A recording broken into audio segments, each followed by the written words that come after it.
Class 10-এর ছাত্রদেরকে আমরা আজকে পড়াচ্ছি জীববৈচিত্র্য সংরক্ষণ। প্রথম হচ্ছে ইন সিটু সংরক্ষণ আর এক্স সিটু সংরক্ষণ। দুটো সংরক্ষণ আছে, একটা হচ্ছে ইন সিটু আর একটা হচ্ছে এক্স সিটু। ইন সিটু মানে ধরো তুমি একটা লেখাপড়া করছো তোমার বাড়িতে,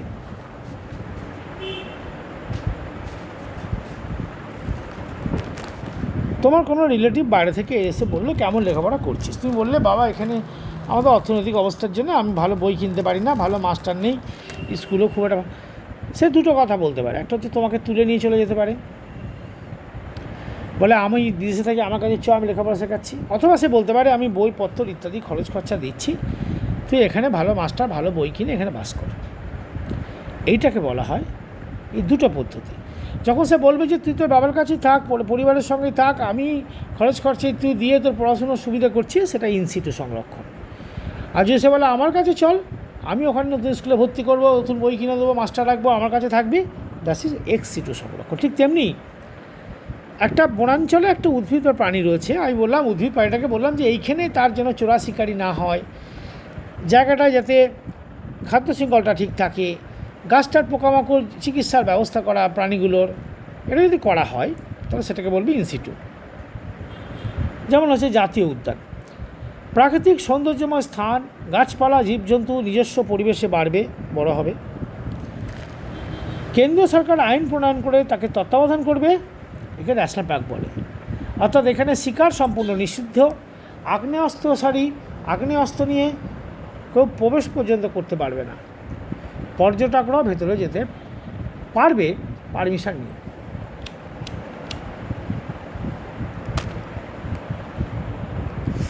এটাকে বলে যেমন Gorumara, Jaldapara, gym Corbett national park, এগুলো অভয়ারণ্য। সংরক্ষিত অঞ্চলে গাছপালার সঙ্গে বিশেষ কোনো বন্য প্রজাতি রক্ষণাবেক্ষণের ব্যবস্থা আছে, তাকে অভয়ারণ্য বলে। বন্যপ্রাণী যারা অবলুপ্তির পথে, তারা এখানে নির্ভয়ে ঘোরাঘুরি করতে পারে। যেমন আমার বেথুয়া ঢড়িতে অনেক হরিণ টরিণ রাখা আছে, সংরক্ষণ করা হয়। কর্ণাটকের বন্দিপুর উদাহরণ। আরেকটা আছে সংরক্ষিত বন, যেখানে রাজ্য সরকারের নিয়ন্ত্রণাধীন, সাধারণের প্রবেশ নিষেধ, কিন্তু গবেষণার জন্য প্রবেশ করা যায়। সেখানে বনরক্ষী দিবারাত্র পাহারা দিচ্ছে চোরা শিকারি ইত্যাদির হাত থেকে, তারা খবর দিচ্ছে কোনো জীবজন্তু ইত্যাদি আহত হচ্ছে কি না। শিকার, গাছ কাটা সম্পূর্ণ নিষেধ। এই অঞ্চলগুলোকে বলা হয় সংরক্ষিত বনাঞ্চল। পশ্চিমবঙ্গের বৈকুণ্ঠপুর, আসামের কাজিরাঙা এর উদাহরণ। আরেকটা গুরুত্বপূর্ণ কনসেপ্ট এখন চলে এসছে ইউনেস্কোর তত্ত্বাবধানে, সেটাকে বলা হচ্ছে ম্যাব। এর ফুল ফর্ম হলো ম্যান অ্যান্ড বায়োস্ফিয়ার। এর আন্ডারে তৈরি হলো বায়োস্ফিয়ার রিজার্ভ। কোর অঞ্চল, তার চারপাশে একটা অঞ্চল হচ্ছে বাফার, আর একদম বাইরে হচ্ছে ট্রানজিশন। তা ট্রানজিশন অঞ্চলে কী হয়, মানুষ বাস করতে পারে, অর্থাৎ জঙ্গলের আদিবাসীরা বাস করতে পারে সেখানকার, তারা প্রয়োজনে বাফার অঞ্চলে যেতে পারে, কিন্তু বাফার অঞ্চলে কেউ বাস করতে পারবে না, এখানে রক্ষী টক্ষী থাকবে। আর কোর অঞ্চলটা পুরো প্রোটেক্টেড, এখানে কোনোভাবেই যাওয়ার উপায় নেই, শুধু যেতে পারবে কারা, বনরক্ষীরা। চিকিৎসা কোনো প্রাণীর চিকিৎসার দরকার হলো সেই জন্য যেতে পারবে, আর খুব লিমিটেড কিছু গবেষণার জন্য যেতে পারবে এই কোর অঞ্চলে। এই কোর অঞ্চলটা বড়, সেই অঞ্চলে দীর্ঘ সময় ধরে আর কি স্বাভাবিক প্রজননে লিপ্ত হতে পারে প্রাণী, যাতে সংখ্যা বাড়ে, সংরক্ষিত হতে পারে। এই আইনটা সারা পৃথিবীতেই চলছে, এই কনসেপ্টটা, ধারণাটা। অর্থাৎ এক্ষেত্রে প্রজাতির সংরক্ষণ, গবেষণা ইত্যাদি কাজে যেতে পারে। আর বাফার অঞ্চলে পর্যটকরা পারমিশন নিয়ে যেতে পারে, যদি কোন অঞ্চল থেকে কোনো প্রাণী বেরিয়ে এসে বাফার অঞ্চলে আসে, তা সে তাকে দেখতে পাবে, নাহলে পাবে না। কিন্তু সে কোন অঞ্চলে ঢুকে দেখতে পারবে না। এটাকে বলা হয় বায়োস্ফিয়ার রিজার্ভ। বায়োস্ফিয়ার রিজার্ভ হচ্ছে পশ্চিমবঙ্গের সুন্দরবন, আসামের মানস, উড়িষ্যার শিমলিপাল ইত্যাদি। এটা গেল, এসব গেল হচ্ছে ইনসিটু সংরক্ষণ, অর্থাৎ যে অঞ্চলে যে গাছ আছে বা প্রাণী আছে তাকে সেই অঞ্চলে রেখে তার সংরক্ষণের ব্যবস্থা করা। এরপর চলে আসে এক্স সিটু। চিড়িয়াখানা, আলিপুর চিড়িয়াখানাতে আমরা কী করলাম, রয়্যাল বেঙ্গল টাইগারকে নিয়ে গিয়ে বললাম এখানে বাস করো, কিন্তু সেখানে তো আমি স্বাভাবিক প্রাকৃতিক পরিবেশ দিতে পারিনি। দার্জিলিংয়ের পদ্মজা নাইডু, হিমালয়ান যে সমস্ত চিড়িয়াখানা আছে, দেশ বিদেশের প্রাণী প্রজাতি সংরক্ষণ করা হয়, সামান্যই সেখানে প্রজননের ব্যবস্থা রয়েছে। বাঘ, সিংহ, ভালুক, জেব্রা, গন্ডার কত রকম রয়েছে, কিন্তু এরা খাঁচার মধ্যে আছে, শিকার করতে পারে না, আমরা শিকার করে তাকে মাংস সাপ্লাই দিই বাঘকে। এগুলো হচ্ছে চিড়িয়াখানা, এটা হচ্ছে এক্সিটুর মধ্যে পড়ে। এরপরে আছে বোটানিক্যাল গার্ডেন, আমাদের শিবপুরে বিরাট বোটানিক্যাল গার্ডেন, সেখানে জীবিত উদ্ভিদগুলোকে রাখা হয়। জীবিত উদ্ভিদগুলো কী করে, জীবিত উদ্ভিদগুলো সেখানে থাকে এবং সেখানে বহু রকমের উদ্ভিদ, জলজ উদ্ভিদ আলাদা আলাদা, সেখানে ক্যাকটাসের জায়গা আছে, সেখানে জাঙ্গল উদ্ভিদ আছে, সেখানে লবণাম্ব উদ্ভিদ আছে, সেখানে জলজ উদ্ভিদ, স্থলজ উদ্ভিদ, কত রকমের উদ্ভিদ সেখানে রয়েছে। সারা বিশ্ব থেকে বহু রকমের উদ্ভিদ প্রজাতি সংগ্রহ করে আলাদা আলাদা করে তাদের দেখভাল করা হয়, এদের বলা হয় হচ্ছে বোটানিক্যাল গার্ডেন। আরেকটা এখন কৃত্রিমভাবে করা হচ্ছে, যেটাকে আমরা বলছি ক্রায়ো প্রিজারভেশন।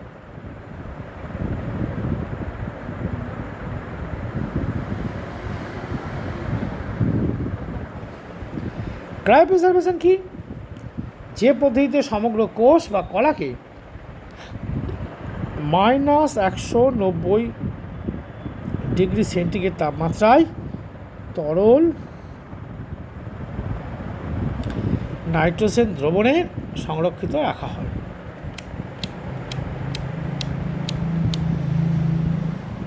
-190 ডিগ্রি সেন্টিগ্রেড তাপমাত্রার দ্রবণে সংরক্ষিত রাখা হয়। কী করা হয় এখানে, জাম প্লাজম থেকে শুরু করে বহু রকমের পরাগ রেণু, উদ্ভিদ, ভ্রূণ, বীজ, সিমেন্ট, শুক্রাণু, ডিম্বাণু, সব কিছু এখানে সংরক্ষণ করে রাখা হয়। এই ক্রায় সংরক্ষণ, এটা খুব আধুনিক পদ্ধতি। এই ল্যাবরেটরির ছোট্ট একটা ঘরেই ক্রায় প্রিজারভেশন চলে সম্ভব। এরপরে যেটা কনসেপ্ট নতুন এসছে সেটা হচ্ছে দুটো জিনিস পড়বো, একটা JFM আর একটা হচ্ছে PBR। JFM কি, জয়েন্ট ফরেস্ট ম্যানেজমেন্ট। এই কনসেপ্টটা কি বলছে, যে ভারতবর্ষে প্রচুর পাহাড় সমতল মিলিয়ে বনজ সম্পদের আয়তন 20%-এর কাছাকাছি, কিন্তু ক্রমাগত বিভিন্ন প্রাকৃতিক দুর্যোগ, মানুষের অমিশ্বকারিতা প্রভৃতির কারণে বনাঞ্চল নষ্ট হচ্ছে। তাহলে অরণ্যকে বাঁচাতে হবে। অরণ্যকে বাঁচাতে গেলে আমরা দেখলাম লক্ষ্য করে যে বাইরে থেকে সভ্য জগতের মানুষ গিয়ে অরণ্যে থাকতে পারছে না। আমি এখান থেকে 2-4টে রক্ষী পাঠালে তারা গিয়ে বন্দুক চালাতে পারবে, কিন্তু অরণ্যকে বাঁচাতে পারবে না, গাছ ছেড়ে না। এদেরকে ট্রেনিং দিয়ে সেখানে তৈরি করা অসুবিধা। তখন কনসেপ্টটা এলো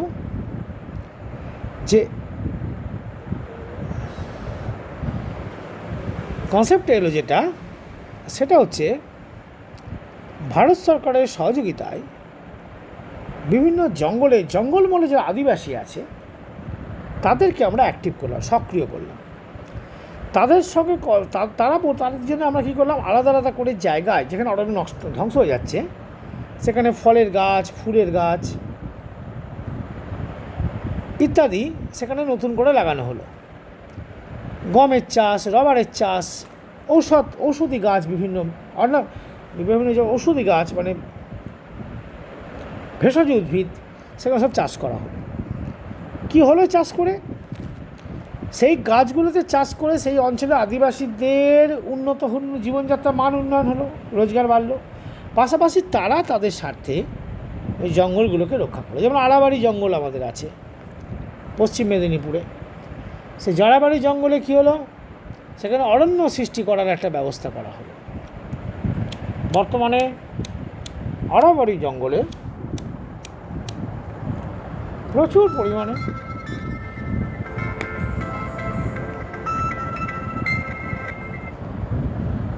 আড়াবাড়ি জঙ্গলে সেই অঞ্চলে কী হলো, ব্যবস্থাপনায় অংশগ্রহণের মাধ্যমে ফল, গম, রবার, ঔষধ প্রভৃতি সৃষ্টি করা হলো। তাহলে সেখানে কী হলো, বন মহোৎসব করে প্রচুর গাছ লাগানো হলো বেসরকারি সরকারিভাবে।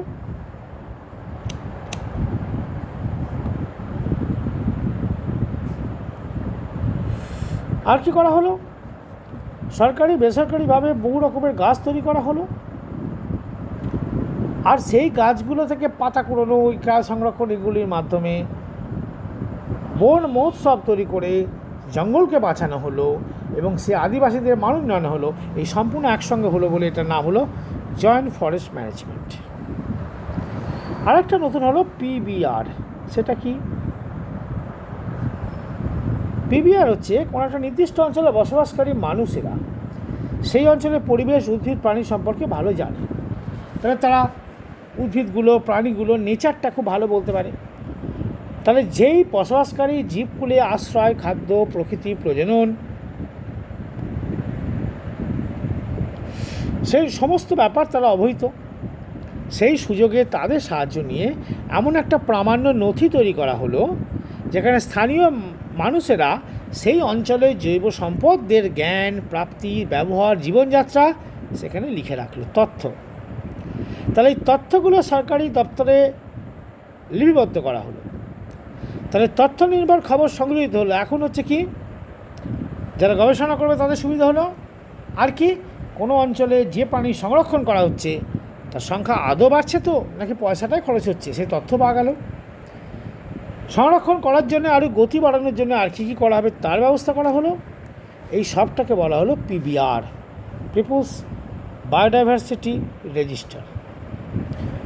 এরপরে হলো কি, আর একটা জিনিস আমরা তৈরি করলাম খুব সুন্দর, সেটা হচ্ছে ভারতবর্ষে কিছু বিপন্ন উদ্ভিদ, প্রাণী, প্রজাতিকে আমরা সংরক্ষণ করার চেষ্টা করলাম। কীরকম? যে সমস্ত প্রজাতি বর্তমানে বিলুপ্তির পথে তাদের বলা হচ্ছে এনডেঞ্জার্ড প্রজাতি।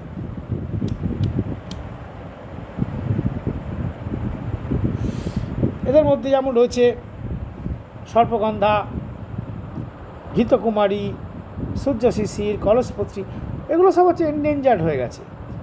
বিভিন্ন প্রাণীর মধ্যে একসময় ভারতবর্ষে প্রচুর বাঘ ছিল, গন্ডার ছিল, সিংহ ছিল, রেড পান্ডা ছিল আমাদের ওই দার্জিলিং, সিকিম ওইসব অঞ্চলে, নীলগিরির হনুমান ছিল, কস্তুরী মৃগ ছিল, ময়ূর, সারস ঈগল, বন্য ঈগল, পৃথিবীর মধ্যে থাকা ঈগল, এমনকি যে ঈগলগুলো পাহাড়ি ঈগল সেগুলো ছিল, বিভিন্ন সরীসৃপ, কুমির, ঘড়িয়াল, হিমালয়ান স্যালামান্ডার ছিল। কিন্তু বর্তমানে সেগুলো এখন অবলুপ্তির পথে। মানুষের লোভ তাকে সেই পর্যায়ে নিয়ে গেছে। তার মধ্যে আমরা অনেক জিনিসের সংরক্ষণ করার চেষ্টা নিয়েছি। সেই চেষ্টা নিয়ে আমরা যেগুলো নিয়ে সংরক্ষণ করার জন্য বেশি ব্যবস্থা ভারতবর্ষে নেওয়া হয়েছে তার মধ্যে প্রথম হচ্ছে বাঘ, রয়্যাল বেঙ্গল টাইগার, জাতীয় পশু ভারতবর্ষে। পশ্চিমবঙ্গের সুন্দরবনে রয়্যাল বেঙ্গল টাইগার পৃথিবী বিখ্যাত। মধ্যপ্রদেশের রেওয়া জঙ্গলে সাদা বাঘ পাওয়া যায়। সুন্দরবনে একটা সময় 25 সালে বাঘের সংখ্যা 284। সারা ভারতবর্ষের সংখ্যা কমতে কমতে এসে গেছিলো 4045। এক সময় রাজারা বাঘ শিকার করে বাঘের চামড়াগুলোকে কী করতো, তারা বাড়িতে টাঙিয়ে রাখতো। যে রাজার বাড়িতে যত বেশি বাঘের চামড়া সেই রাজা তত বেশি শক্তিশালী বলে প্রতিপন্ন হতো। শেষ হয়ে গেল বাঘ। পরবর্তীকালে আমরা কী করলাম, ওয়ার্ল্ড ওয়াইল্ড লাইফ ফান্ডের সাহায্যে ব্যাঘ্র প্রকল্প চালু করল। বর্তমানে ভারতবর্ষে প্রায় 27টা ব্যাঘ্র প্রকল্প আছে, সুন্দরবন তো আমাদের উল্লেখযোগ্য। এখন কিন্তু বাঘ বিপন্ন প্রাণী, কিন্তু সংখ্যা বাড়ছে, আসার কথা। গন্ডার কোথায় ছিল? গন্ডার মূলত পাওয়া যেত একশৃঙ্গ গন্ডার। আমাদের হচ্ছে অসংখ্য লোম, আঠালো পদার্থ, তাদের ওই মাথার ওপর যে খড়গ, সেই খড়গটা বিক্রি করার জন্য মানুষ হৈ হৈ করতো। প্রচুর পরিমাণে গন্ডার নষ্ট হয়ে যাচ্ছে, ফলে গন্ডারের সংখ্যা কমতে শুরু করলো। আমাদের কাজিরাঙা গন্ডার খুব বিখ্যাত, জলদাপাড়া গরুমারা গন্ডার প্রকল্প। বন্যপ্রাণী সংরক্ষণ পর্ষদ কী করলো, 1976 সালে যখন গন্ডারের সংখ্যা কমতে কমতে 500 নেমে এলো, তখন সংরক্ষণের ব্যবস্থা করে। সিংহ হচ্ছে কেশরের সৌন্দর্য, অসাধারণ পশুরাজ বলা হয় তাকে। বিলুপ্তির পথে গুজরাটের গির অরণ্য,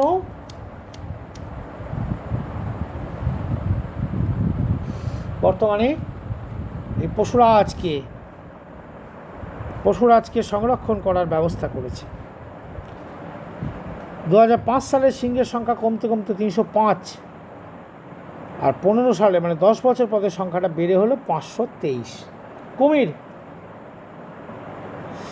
সুন্দরবন অঞ্চলে কুমির সংরক্ষণ প্রকল্প নেওয়া হলো। কুমির যদি না থাকে জলজ ইকোসিস্টেম ভীষণভাবে ব্যাহত হয়। খাদ্য, আশ্রয়, প্রতিকূল পরিবেশে কুমির শেষ হয়ে আসছে, তার সংখ্যা কমে যাচ্ছে। তাই ভারতবর্ষের বিভিন্ন স্থানে কী হলো, কুমির প্রকল্প গড়ে উঠল। পশ্চিমবঙ্গের সুন্দরবনের লেথিয়ান দ্বীপ, উড়িষ্যার ভেতরকণিকা টিকরপাড়া কুমির প্রকল্প। আরেকটা গুরুত্বপূর্ণ জিনিস বলি, রেড পান্ডা প্রায় বিলুপ্ত হয়ে যাওয়ার কথা। 10 মিলিয়ন বছর আগে ইউরেশিয়ায় এরা শুরু করেছিল। পূর্ব হিমালয়, বিশেষ করে নেপাল, ভুটান, মায়ানমার, এরা কম সংখ্যা হলো দেখা যেতে শুরু করলো। দেবদারু, বাঁশ বাগানের জঙ্গলে রেড পান্ডা ভর্তি হয়ে থাকে। এরা বাঁশের পাতা, বাঁশের কাণ্ডের গোড়ার অংশ, ছাল সবই খায় এরা। এদের দেখতে খুব সুন্দর, রোমযুক্ত চামড়া, শৌখিন জিনিস, টুপি, ব্যাগ ইত্যাদি তৈরি হয়। নির্বিচারে কমতে কমতে ভারতবর্ষের প্রাণীর সংখ্যা এক সময় এসে দাঁড়ালো 2500। অরুণাচল সরকার, সিকিম সরকার তত্ত্বাবধানে শুরু হলো রেড পান্ডা প্রজেক্ট। ভারতবর্ষে এটা WWF, world wild life fund, তারা ফান্ডিং করছে। তৈরি হলো রেড পান্ডা প্রকল্প। সিঙ্গলীলা যে জায়গাগুলো আছে সেসব রেঞ্জের মধ্যে এরা তৈরি করল। তারা টাইগার প্রজেক্ট, গন্ডার প্রজেক্ট, লিও প্রজেক্ট, কুমির প্রজেক্ট, রেড পান্ডা প্রজেক্ট, এই প্রজেক্টগুলোর মাধ্যমে আমরা বিপন্ন প্রাণীগুলোকে বাঁচানোর অত্যন্ত চেষ্টা করছি, এখনও করে চলেছি, প্রজেক্টগুলো চলছে।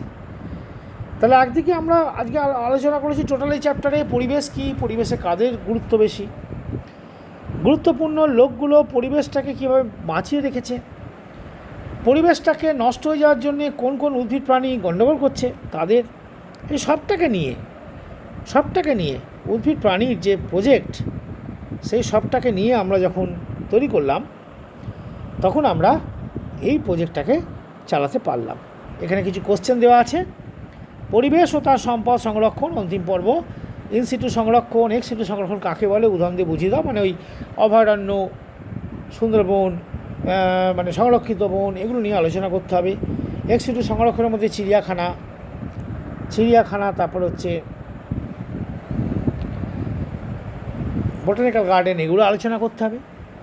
বায়োস্ফিয়ার রিজার্ভ যেগুলো আছে, বায়োস্ফিয়ার রিজার্ভটা কী, তার কোর অঞ্চল, বাফার অঞ্চল, এগুলো আলোচনা করতে হবে। ক্রায় সংরক্ষণ কাকে বলে ভালো করে বলতে হবে, উদাহরণ দিয়ে বোঝাতে হবে। জীববৈচিত্র্য সংরক্ষণে JFM PBRের ভূমিকা কী, আর কি বাঘ, গন্ডার, কুমির, সিংহ, রেড পান্ডা সংরক্ষণ কীভাবে করা হয়, কোথায় করা হয়, এগুলো আলোচনা করতে হবে। এই আলোচনাগুলো তোমরা করবে। আমাদের আজকে 3য় ইউনিটের পড়াটাও শেষ হলো 10-এর। আমি এরপরে কিন্তু কোশ্চেনিংয়ে যাব এবং তোমরা একটা পুরনো টেস্ট পেপার মাধ্যমিক পরীক্ষা হয়ে গেছে, রেজাল্ট বেরিয়ে গেছে, দাদাদের কাছ থেকে সংগ্রহ করো। আর সঙ্গে আরেকটা কাজ করো, সেটা হচ্ছে কোনো কোশ্চেন ব্যাংক, বিভিন্ন রকমের সব আমাদের সব বইগুলো পাওয়া যায় না, মানে কোশ্চেন ব্যাংক যেগুলো সব বেরোয়, সেরকম একটা সংগ্রহ করো। তার থেকে কোশ্চেনগুলোকে তোমরা ছোটো কোশ্চেন, ছোটো কোশ্চেন প্রায় 38 সম্ভবত ছোটো কোশ্চেন থাকে, সেই কোশ্চেনগুলোকে কালেক্ট করে তার উত্তরগুলো একটা আলাদা খাতায় লিপিবদ্ধ করো। আমার হোয়াটসঅ্যাপ গ্রুপে, ক্লাস 10-এর হোয়াটসঅ্যাপ গ্রুপে তোমরা যেগুলো উত্তর পারবে না সেগুলো দিতে থাকো, আমি তার অ্যান্সারগুলো বলে দেবো হোয়াটসঅ্যাপ গ্রুপে। আর এছাড়াও আমি একদিন চেষ্টা করব লাইভে আসার, যাতে শর্ট কোশ্চেনগুলো কীভাবে কী করা যায় সেগুলো নিয়ে একটু আলোচনা করা, উত্তরগুলো বলে দেওয়া। তোমরা যেরাম করে উত্তরগুলো লিখে আমার কাছে পাঠিয়ে দিলে পরে আমি উত্তরগুলো দেখতে পারি। আর উত্তরগুলোও তোমরা কিন্তু ছোটো করে সব আলাদা খাতায় লেখো, ছোটো কোশ্চেনগুলো। ওইটাকে ভালো করে করতে পারলে কিন্তু ম্যাক্সিমাম পাস করা হয়ে যাবে, ছোটো কোশ্চেনগুলো রেডি করলে। আর বড় কোশ্চেন তো বেশিরভাগই আমি দিয়ে দিয়েছি, পড়িয়েছি, এগুলো নিয়ে আবার একটা আলোচনা করা যাবে। কিন্তু উত্তরগুলোকে তোমরা খাতায় যেগুলো পারবে না অবশ্যই ফেসবুক গ্রুপে, হোয়াটসঅ্যাপ গ্রুপে তুমি লেখো, আমি সেগুলো দেখে উত্তর বলে দেবো। ধন্যবাদ। চলুক ব্যবস্থা।